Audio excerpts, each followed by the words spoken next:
আজকে আমরা শিখব নবম দশম শ্রেণীর অনুশীলনী 7.1-এর 4 নম্বর যে সম্পাদ্যটি আছে সেই সম্পাদ্যটি। তো 4 নম্বর সম্পাদ্যে এখানে বলা হয়েছে যে সমকোণী ত্রিভুজের অতিভুজ ও অপর দুই বাহুর সমষ্টি দেওয়া আছে, ত্রিভুজটি আঁকো। অর্থাৎ একটা ত্রিভুজ অঙ্কন করার জন্য আমাদের একটা অতিভুজ এবং অপর যে দুই বাহুর সমষ্টি, সেই সমষ্টি দেওয়া আছে, ত্রিভুজটি আমাদের অঙ্কন করতে হবে। তো চলো আমরা ত্রিভুজটি অঙ্কন করি।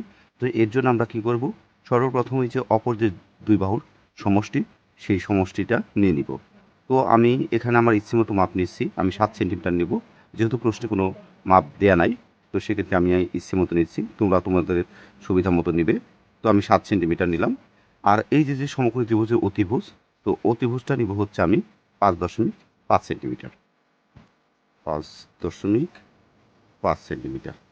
তো এটা এস আর এটা দিলাম এ, 7 সেন্টিমিটার। আর এটা হচ্ছে 5.5 সেন্টিমিটার। তো এখন আমি কি করব, দেখো এই ত্রিভুজটা অঙ্কন করার জন্য প্রথমে ইচ্ছে মতো একটা রশ্মি নিব। ইচ্ছে মতো, তোমরা তোমাদের ইচ্ছে মতো দিতে পারবে এটা। তো যত, আমি এই পর্যন্ত দিলাম, ঠিক আছে। এই রশ্মিটার নাম দিচ্ছি হচ্ছে আমি ডি ই রশ্মি। এখন এই ডি ই রশ্মির ডি বিন্দুতে আমরা একটা লম্ব অঙ্কন করব। তো লম্ব অঙ্কন করার জন্য ইচ্ছে মতো মাপ নিতে হবে। এটা হবে এতটুকু নিতে পারবো বা এতটুকু নিতে পারবো। তো আমি এতটুকু নিলাম। নেওয়ার পরে এখানে বসিয়ে একটা বৃত্তচাপ দিতে হবে। এই দেখো আমরা একটা বৃত্তচাপ দিলাম। দেওয়ার পরে এই একই মাপটা কিন্তু আর সরানো যাবে না। একই মাপ এখানে বসিয়ে, এই যে এখানে বসিয়ে এদিকে একটা বৃত্তচাপ দিতে হবে, আবার এখানে বসিয়ে আবার আর একটা বৃত্তচাপ দিতে হবে।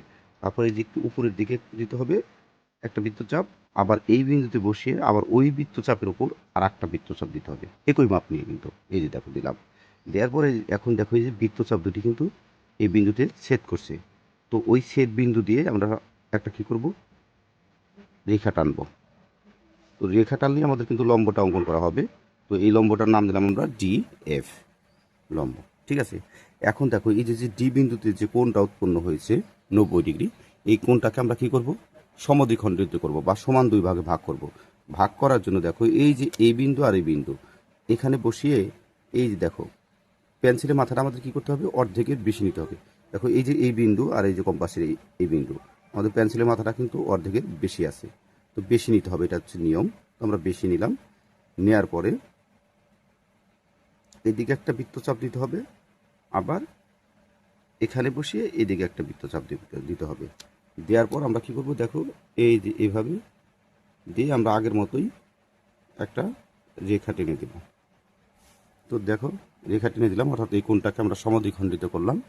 এখন আমাদের কি করতে হবে, তো আমরা এই রেখাটার নাম দিলাম আমরা হচ্ছে ডিজি।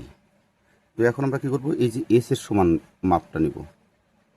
তো এস এর সমান মাপটা নিলাম, যে দেখো এস এর মাপ নেওয়ার পর এই ডি বিন্দুতে বসিয়ে এই ডি রশ্মি থেকে এস এর সমান করে আমরা কেটে নিব। তো এই বিন্দুর নাম দিলাম হচ্ছে সি। এটা কাটছি আমরা কিসের সমান করে, এস এর সমান করে। তারপর আমরা কি করব, দেখো এই যে যে অতিভুজ, সেই অতিভুজের মাপটা নেব। তো দেখো এই যে অতিভুজের মাপটা নিলাম, নেওয়ার পর এই সি বিন্দুতে বসাবো। সি বিন্দুতে বসিয়ে এই ডিজি রেখার উপর একটা বৃত্তচাপ দেব। এই দেখো একটা বৃত্তচাপ দিচ্ছি। বৃত্তচাপটি দেখো এই যে এই বিন্দু আর হচ্ছে এই বিন্দুতে কি করছে, ছেদ করছে। তো আমরা কি করব, এখন এই যে এই বিন্দুতে বসিয়ে এই রেখার উপর একটা কি করব, লম্ব অঙ্কন করব। তো এর জন্য ইচ্ছে মতো একটা ব্যাসার্ধ নিয়ে এই যে এই রেখার উপর একটা বৃত্তচাপ দেবো, যাতে রেখাটার উপর দুই জায়গায় আমাদের ছেদ করে। তো দেখো দুই জায়গায় ছেদ করলো। তারপরে এই যে দেখো এই বিন্দুতে কিন্তু ছেদ করছে, আবার এই বিন্দুতেও ছেদ করছে। এখন এখানে বসিয়ে দেখো এই যে অর্ধেকের বেশি নিব, অর্ধেকের বেশি নিব, বেশি নিয়ে এদিকে একটা বৃত্তচাপ দেবো, আবার এখানে বসিয়ে এদিকে একটা বৃত্তচাপ দেব। বৃত্তচাপ দেওয়ার পর তারপরে এই যে এভাবে আমরা লম্বটা অঙ্কন করে নিলাম, ঠিক আছে। আবার এই বিন্দুতে বসিয়ে আবার এই রেখার উপর কি করব, একটা লম্ব অঙ্কন করব। তো এর জন্য যে একটা মাপ নিয়ে একটা বৃত্তচাপ দেব, যাতে রেখার দুই জায়গায় ছেদ করে। তো দেখো যে এই বিন্দু আর এই বিন্দুতে ছেদ করলো, এই যে এই বিন্দু আর এই বিন্দুতে ছেদ করলো।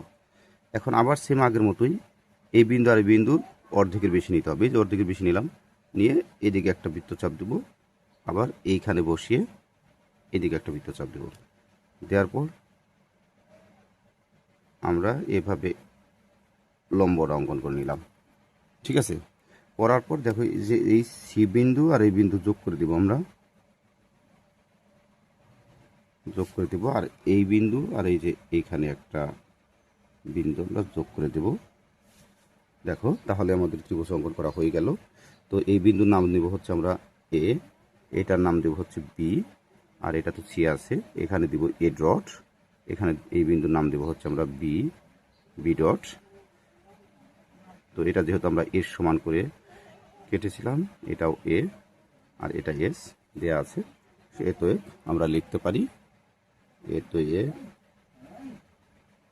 ত্রিভুজ এই A B C, A B C বা A dot B dot C ই হলো নির্ণয় ত্রিভুজ, নির্ণয় ত্রিভুজ। তো এই ছিল আমাদের আজকের টিউটোরিয়াল। তো আমার পরবর্তী প্রত্যেকটি ভিডিওতে অবশ্যই চ্যানেলটিকে সাবস্ক্রাইব করবে এবং সাথে থাকা বেল আইকনটি বাজিয়ে দিবে। ধন্যবাদ সকলকে।